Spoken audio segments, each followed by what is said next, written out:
अब बात कांग्रेस की भारत जोड़ो यात्रा की करते हैं। ये यात्रा जो है तेलंगाना में जारी है। महबूबनगर जिले में राहुल गांधी ने सुबह करीब 6 बजे से आज की भारत जोड़ो यात्रा की शुरुआत की और राहुल गांधी कुछ दूर तक यहां पर तेज दौड़ लगाते हुए भी नजर आए।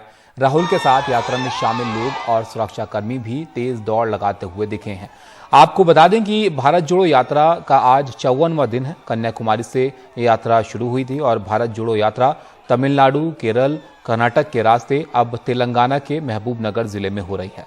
राहुल हर दिन 20 से 25 किलोमीटर तक पैदल यात्रा कर रहे हैं। इस यात्रा में कांग्रेस नेता, कार्यकर्ता और स्थानीय लोग लगातार शामिल हो रहे हैं। भारत जोड़ो यात्रा के जरिए कांग्रेस केंद्र सरकार की कथित विभाजनकारी नीतियों के खिलाफ देश भर के लोगों को एक सूत्र में बांधने का लक्ष्य लेकर चल रही है। इस यात्रा के जरिए कांग्रेस महंगाई, बेरोजगारी, भ्रष्टाचार, किसान और निजीकरण जैसे जनता के मुद्दों पर केंद्र सरकार को घेरने की कोशिश कर रही है। भारत जोड़ो यात्रा में राहुल गांधी कुल 150 दिन में करीब 3500 किलोमीटर का सफर तय करेंगे। भारत जोड़ो यात्रा 12 राज्यों और 2 केंद्र शासित प्रदेशों से होकर गुजरेगी।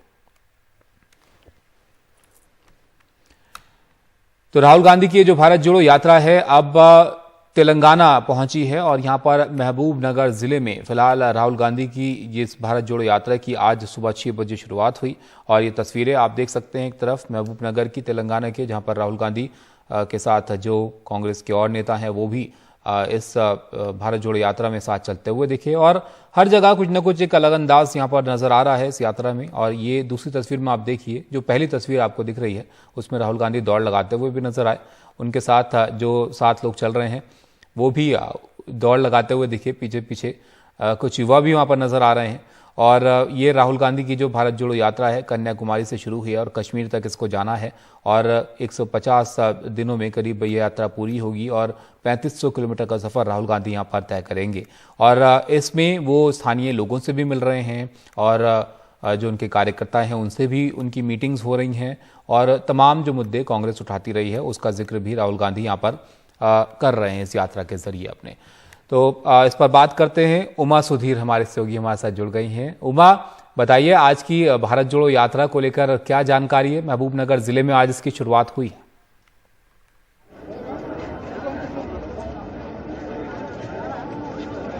तेलंगाना में 5वां दिन है भारत जोड़ो यात्रा का और अगर आप देखें तो कन्याकुमारी से लेकर अब तक 53 डेज हो चुके हैं, 53rd डे है इनफैक्ट। और रोज राहुल गांधी, जैसे कि हम पिछले कुछ दिनों से ही रिपोर्ट कर रहे हैं कि 6 बजे या 6:30 बजे सुबह में शुरू कर देते हैं अपनी पद यात्रा और फिर एक छोटी सी टी ब्रेक होती है 2 घंटे के बाद और बाद में एक लंच ब्रेक होती है जिसके दौरान वो अलग अलग जो सेक्शंस ऑफ सिविल सोसाइटी हैं उनसे मुलाकात करते हैं। कुछ पॉलिटिकल लीडर्स भी आते हैं उनसे मिलने के लिए।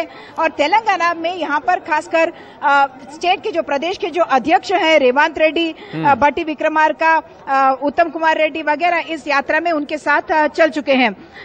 तेलंगाना में जो मुद्दे हैं उनके बारे में बात करने के लिए राहुल गांधी के साथ यहाँ पर कुछ छात्र, जैसे जॉइंट एक्शन कमेटी के उस्मानी यूनिवर्सिटी से वो लोग आए हुए थे, किसान लोग आए हुए थे, वीवर्स जो टेक्सटाइल इंडस्ट्री को रिप्रेजेंट करते हैं वो लोग भी आए हुए थे।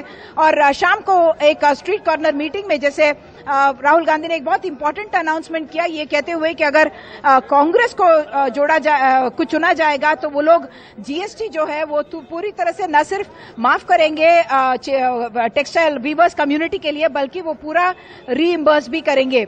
पॉलिटिकली अगर हम देखें तो राहुल गांधी की ये यात्रा तब हो रही है जब तेलंगाना के मुनुगोड़ में एक उपचुनाव हो रहा है जो बहुत ही हाई स्टेक्स हो चुका है। इसलिए नहीं कि उसकी वजह से तेलंगाना की सरकार गिर सकती है या कुछ उसको कोई खतरा है, लेकिन इसलिए कि उसको एक तरह से सेमीफाइनल माना जा रहा है अगले साल के विधानसभा चुनाव के लिए। और कांग्रेस के ही एक विधायक ने इस्तीफा दिया था अगस्त में, कोमट रेड्डी वेंकट रेड्डी ने, वो कोमट रेड्डी राजगोपाल रेड्डी ने, और उनके इस्तीफा के बाद ही यहाँ पर बाइपोल हुआ। और अब उसमें आरोप तो ये लग रहा है कि ये शायद भारत का सबसे एक्सपेंसिव, सबसे महंगा एक उपचुनाव हो सकता है। लेकिन 3 चीजें हो रही है जो सब जुड़ी हैं एक दूसरे से।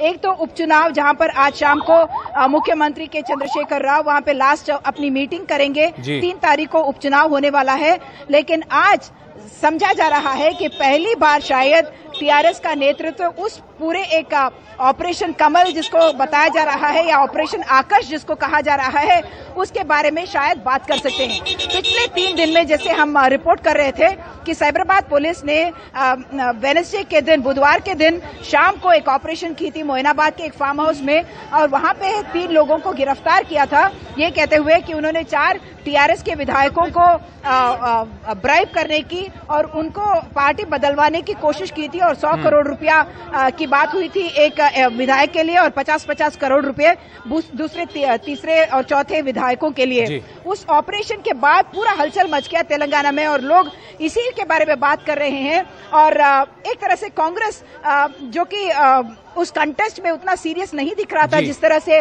बीजेपी और टीआरएस थे, लेकिन भारत जोड़ो यात्रा एक तरफ उनका जब चल रहा है तो अटेंशन जो कांग्रेस का है वो बढ़ रहा है उपचुनाव और भारत जोड़ो यात्रा में। हालांकि ऐसा हम कह सकते हैं कि प्रदेश कांग्रेस अध्यक्ष को और बाकी जो टॉप लीडर्स हैं कांग्रेस के, उनको उपचुनाव में भाग लेना चाहिए था, ताकि उनकी जो कैंडिडेट है पलवाई श्रावंती, जो अच्छी कैंडिडेट मानी जाती है, उनके फादर वहां से बहुत सालों तक कैंडिडेट रह चुके हैं, लेकिन इस बीच में भारत जोड़ो यात्रा का होना एक तरह से डिस्ट्रैक्शन है उनके लीडर्स के लिए, क्योंकि उनके जो लिमिटेड रिसोर्सेस है उसको स्प्लिट करना पड़ रहा है।